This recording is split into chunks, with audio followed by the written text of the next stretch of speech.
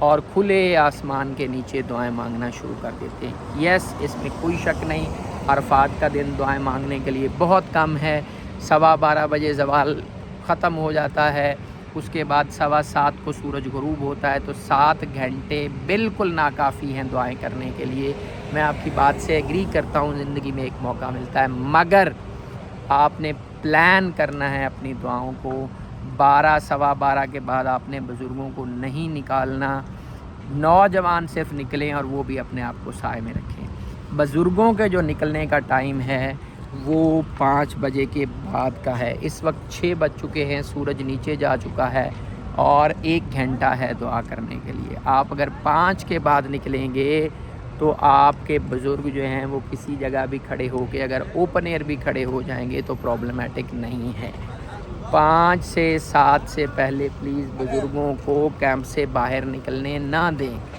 آپ بھی اگر نکلتے ہیں تو وقفے سے نکلیں۔ 5 سے 7 2 گھنٹے دعاؤں کے لیے کافی ہیں۔ اللہ سے رو کے التجائیں کر لیں، اللہ بخشنے والا ہے، کوئی ایک وقت کی بھی رکت آپ کی وہ بخش دے گا۔ محبوب کریم علیہ السلام نے اس میں کوئی شک نہیں ہے کہ سارا دن زوال کے بعد وقوف فرمایا تھا، لیکن دیکھیں اللہ کریم، محبوب کریم علیہ السلام کا جو اپنے ساتھ معاملہ ہے وہ ڈیفرنٹ ہے، امت کا ڈیفرنٹ ہے۔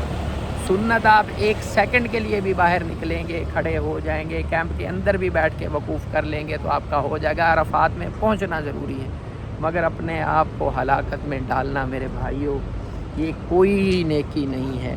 لہذا آپ نے مہربانی کرنی ہے کہ جو وقوف عرفہ ہے اس کو شیڈول کرنا ہے۔ گرمی کے ٹائم میں باہر نکل کے آپ نے اپنے آپ کو ہلاکت میں نہیں ڈالنا۔ نمبر 4، آپ کو سائنس کا پتہ ہونا چاہیے کہ کس وقت میری طبیعت خراب ہو رہی ہے۔ لوگ کیا کرتے ہیں، پانی جسم میں ختم ہو چکا ہے، اب پسینہ نہیں آ رہا تو ان کو پتہ نہیں چل رہا ہوتا کہ یہ میرے ساتھ جو ہے وہ معاملہ کوئی صحت کی خرابی والا ہو رہا ہے۔ سر چکرا آ رہا ہے تو وہ کہتے ہیں نہیں ویسے سر چکرا آ رہا ہے، یہ نہیں پتہ۔ تو جو سائنس ہیں، کوئی خدا نخواستہ کسی کو ہارٹ کا مسئلہ ہے، اس کو پتہ ہونا چاہیے یار مجھے انجائنا کی پین اگر شروع ہوگی تو اس کے سائنس کیا ہوگا۔ کوئی ڈائیابیٹک پیشنٹ ہے تو اس کو پتہ ہونا چاہیے کہ یار اگر مجھے بلڈ پریشر ہو رہا ہے یا مجھے ٹھنڈے پسینے آ رہے ہیں یا میرا یہ والی جو علامت ہے اس سے میری شوگر لو ہو رہی ہے، میں نے اپنے آپ کو ویکسینیٹ کرنا ہے، میں ویکسین لگاؤں۔ تو یہ جو سائنس ہیں اپنی اپنی بیماری کے، یہ خدا را آپ پہچان لیں، ان کو یاد کر لیں۔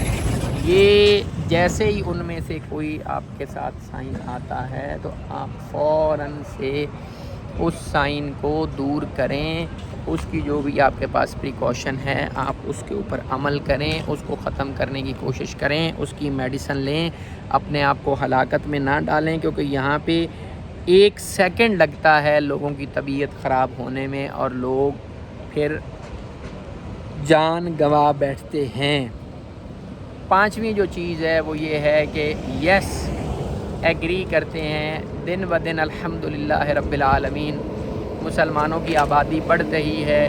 1 ارب 90 کروڑ مسلمان اس وقت دنیا میں رہتے ہیں، دنیا کی دوسری بڑی امت ہیں۔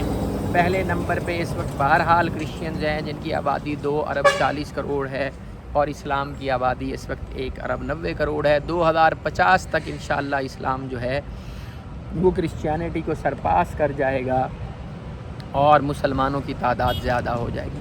تو جیسے جیسے مسلمانوں کی تعداد بڑھ رہی ہے اسی طرح سے لاسٹ ایئر 18,000 حاجی آئے تھے، 18 لاکھ آئے تھے، اس دفعہ 20 لاکھ سے زیادہ آئے ہیں۔ تو یہ حجاج کرام کی انشاءاللہ العزیز جو تعداد ہے یہ بڑھتی جائے گی۔ ضرورت اسی امر کی ہے کہ یہاں پہ جو یہ خیموں کی تعداد ہے ان کو بڑھایا جائے، اور بڑھا بھی رہی ہے سعودی حکومت، کوئی بیچارے یہ نہیں کہ ہاتھ پہ ہاتھ دھر کے بیٹھے ہوئے ہیں، ان کی تعداد کو بڑھایا جائے۔ ان کی تعداد کو بڑھانے کے ساتھ ساتھ یہاں پہ جو خیمے ہیں، خیموں کے اندر جو فیسیلیٹیز ہیں جہاں پہ کولرز لگے ہوئے ہیں ان کو اے سیز میں کنورٹ کیا جائے، اور جتنی یہ سڑکیں ہیں سڑکوں کے اوپر جو انہوں نے ایکسپیریمنٹ کیا ہے نمرا کے پاس یا مسجد مشعر الحرام کے پاس، وہاں پلاسٹک کی روڈز بنا کے ٹھنڈا رکھنے کی، اس طرح سے بھی یہ والے بھی سارے اقدامات کیے جائیں کہ یہاں پہ ہیٹ کو جو 5 دن ہیں کسی بھی طرح سے کم رکھا جائے. جو اوپر سپرنکلرز ہیں لگے ہوئے ہیں ان کی تعداد کو بڑھایا جائے, اور جتنی حکومت کر سکتی ہے کام اس میں محنت کی جائے تاکہ ہیٹ کی جو کام رکھنے کے بندوبست ہیں وہ کیے جائیں. نمبر 6 یہ ہے کہ میڈیکل پریپیئرڈنیس جو ہے وہ یہاں پہ زیادہ کرنے کی ضرورت ہے. یہاں پہ اس میں کوئی شک نہیں ہے کہ جگہ جگہ ہاسپٹلز ڈسپنسریز بنی ہوئی ہیں. میں تو یہ چاہتا ہوں کہ ہر کیمپ کے اندر ایک چھوٹی سی ڈسپنسری ہونی چاہیے. جیسے فرسٹ ایڈ باکس ہے اسی طرح سے ہر کیمپ کے اندر بھی ایک چھوٹی چھوٹی ڈسپنسری بیسک فرسٹ ایڈ دینے والی ہونی چاہیے, تاکہ چھوٹی سی بھی پرابلم اگر آتی ہے حجاج کرام کو تو ساتھ ہی ان کا اسی جگہ ٹریٹمنٹ کر دیا جائے اور مزید ان کے حالات خراب ہونے سے ان کو بچایا جا سکے. 7ویں جو ریکمنڈیشن ہے اس ناچیز کی طرف سے وہ یہ ہے کہ سعودی حکومت آپ کو پتہ ہے آتے ہی آپ کو 2 کارڈز دیتی ہے. یہاں پہ ایک کارڈ جو ہے وہ آپ کا نسک کارڈ ہے. نسک کارڈ میں آپ کو دکھا دیتا ہوں. یہ جگہ جگہ آپ سے چیک کیا جاتا ہے یہ والا کارڈ, کہ اگر آپ کے پاس یہ کارڈ نہیں ہے تو آپ کو گرفتار کر لیا جاتا ہے یہاں پہ. اس کے بغیر حج نہیں ہے. اسی طرح سے آپ کو آتے ہی رسٹ بینڈ ایک لگا دیا جاتا ہے جس کے اندر آپ کے خیمے کی انفارمیشن ہوتی ہے. یہ آپ کا خیمہ یہ ہے, آپ کا مکتب یہ ہے, آپ کا ہوٹل یہ ہے. وہ جو رسٹ بینڈ ہے اس کے ساتھ ساتھ ایک رسٹ بینڈ یا ایون وہی والا رسٹ بینڈ اس میں پلیز ایسا ضرور سائن کوئی شائع مطلب جاری کر دیا جانا چاہیے رسٹ بینڈ کے اندر ہی کہ وہ ساتھ ساتھ بندے کا حاجی کا بلڈ پریشر بھی مانیٹر کر رہا ہو, اس کا ٹمپریچر بھی مانیٹر کر رہا ہو. اور یہ کوئی اتنی بڑی ٹیکنالوجی نہیں ہے. آپ کے علم میں ہے یہ پولیو کی ویکسین جو آتی ہے اس کے اوپر سائنز لگے ہوتے ہیں کہ اگر یہ والا سائن آئے گا, یہ والا کلر یہ جیسے جیسے اس کے اوپر وہ جو لگی ہوئی ہے وہ کلر چینج کرتا جائے گا تو اتنے کلر تک یہ استعمال کی جا سکتی ہے. اور جب اس کے اوپر جو نشان ہے اس کا کلر یہ والا ہو جائے تو پولیو ویکسین استعمال نہیں کی جا سکتی. سیم از دا کیس کہ آپ رسٹ بینڈ کے اندر وہ رسٹ بینڈ اس طرح سے یہاں پہ لگا ہوا ہو, اس کے اوپر کلر رسٹ بینڈ کا چینج ہوتا رہے. جیسے ہی اس کا کوئی ایک خاص کلر آئے تو جو بھی ساتھ بیٹھا والا ساتھی ہے وہ اس کو فوراً سے پیشنٹ کو ریفر کر دے تاکہ ٹائملی ان لوگوں کی جان بچائی جا سکے.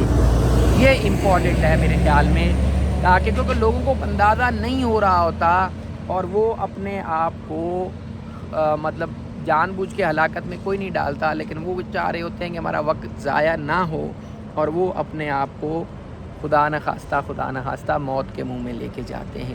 لہذا میری ریکمنڈیشن یہی ہوگی کہ جو حجاج کرام بھی یہاں پہ آتے ہیں وہ 20 لاکھ ہوں وہ 40 لاکھ ہوں, ان کو ایک رسٹ بینڈ ایسا ضرور دے دیا جانا چاہیے جس سے ان کی ہیلتھ کی مانیٹرنگ ساتھ ساتھ چل رہی ہو اور اسی ہیلتھ کی مانیٹرنگ کے تحت ان کو پھر ریفر کر دیا جائے ٹو ویریس ہاسپٹلس. پھر نمبر 8 پہ جو میں آپ کو ریکمنڈیشن دوں گا وہ یہ ہے کہ پلیز آپ جب بھی آئیں یا اپنے بزرگوں کو بھجوائیں ان کا کمپلیٹ میڈیکل چیک اپ ضرور کروائیں. خدا را کوئی بھی ان کی بیماری ہے CBC کروا لیں, ان کا LFT کروا لیں, تاکہ آپ کو پتہ ہو کہ میں حج کے لیے جا رہا ہوں, اپنے پیرنٹس کو بھجوا رہا ہوں, ان کو یہ پرابلم ہے, ان کی پرابلم لکھی ہوئی ہو, گروپ کے پاس ہو, تاکہ ان کے ساتھ دستی جب کوئی مسئلہ بنے تو جیسے ہی وہ ہاسپٹل میں جائیں ڈاکٹرز کو پہلے سے پتہ ہو کہ یار اس کو لیور کا کوئی مسئلہ ہے تو اس کو میں نے یہ میڈیسن دینی, اس کو ڈائبٹیز کا مسئلہ آپ کو نہیں پتہ ہوتا, آپ کو ڈائبٹیز ہوتی ہے, اب ڈائبٹیز کا مسئلہ ہے بزرگوں کو ہو جاتی ہے وہ نہیں بتاتے.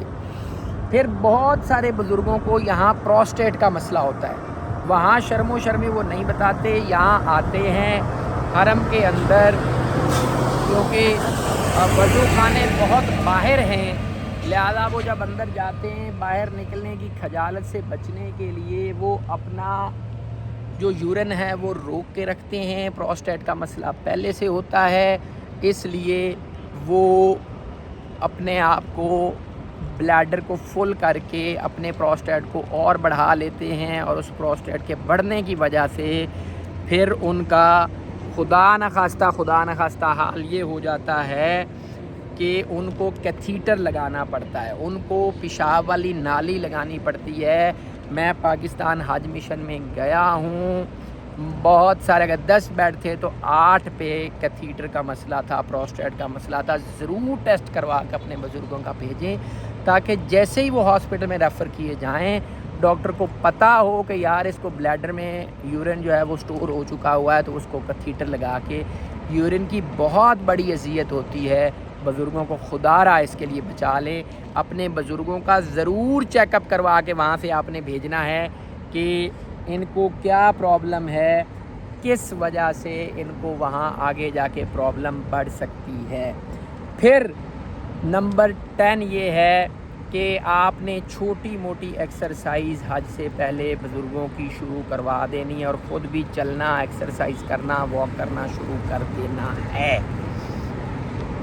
بہت ضروری ہے، بہت ضروری ہے۔ یہاں پہ آ کے پھر جب آپ اپنے آپ کو ایکسرشن میں ڈالتے ہیں تو پھر آپ کے لیے پرابلمس ہوتی ہیں۔ تو آپ نے لازمی یہ نہیں کہنا کہ یہاں پہ میں بڑا پہلوان ہوں اور وہاں جا کے مجھے ضرورت نہیں، تھوڑی موٹی چھوٹی موٹی ایکسرسائز آپ نے ضرور کرنی۔ نمبر 11، خدارا ہر قسم کی ویکسینیشن وہاں سے بزرگوں کی کروا کے بھیجیں۔ اگلے سال میں نے بہت سارے لوگوں کو دیکھا ہے، وہ کہتے ہیں جی پتہ نہیں ویکسین میں کیا ہوگا، تو آپ یہ مہربانی کریں کہ ہم ویکسینیشن نہیں کرواتے اپنے بزرگوں کی، تو آپ ہمیں کارڈ بنا کے دے دیں۔ مطلب ظلم ہے، آپ اپنے ساتھ بھی ظلم کر رہے ہیں اور ایک جھوٹ بھی آپ بنانا چاہ رہے ہیں، چھوٹی موٹی پرچی بھی بنوانا چاہ رہے ہیں۔ تھینکس ٹو پاکستان حج مشن کہ انہوں نے ایسا کوئی کارڈ میرے علم میں نہیں ہے کہ لوگوں کو ایشو کیا ہو، کیا بھی نہیں جانا چاہیے۔ لیکن آپ دیکھیں تو صحیح کہ کیا ظلم ہے کہ لوگ خود سے کہہ رہے ہیں کہ جی آپ ہمارا کارڈ بنا کے دے دیں، ہمیں ویکسینیٹ نہ کریں۔ بھائی ویکسینیشن بھیا آپ کے فائدے کے لیے ہے، گورنمنٹ کے پیسے لگ رہے ہیں آپ کو ویکسینیٹ کرنے میں، گورنمنٹ پیسے لگا کے آپ کی فیسلٹی ایک جنریٹ کر رہی ہے، اور آپ کہہ رہے ہیں کہ جی نہیں ہمیں یہ نہیں چاہیے۔ سو خدارا آپ ویکسینیشن کروائے بغیر بالکل نہ آئیں۔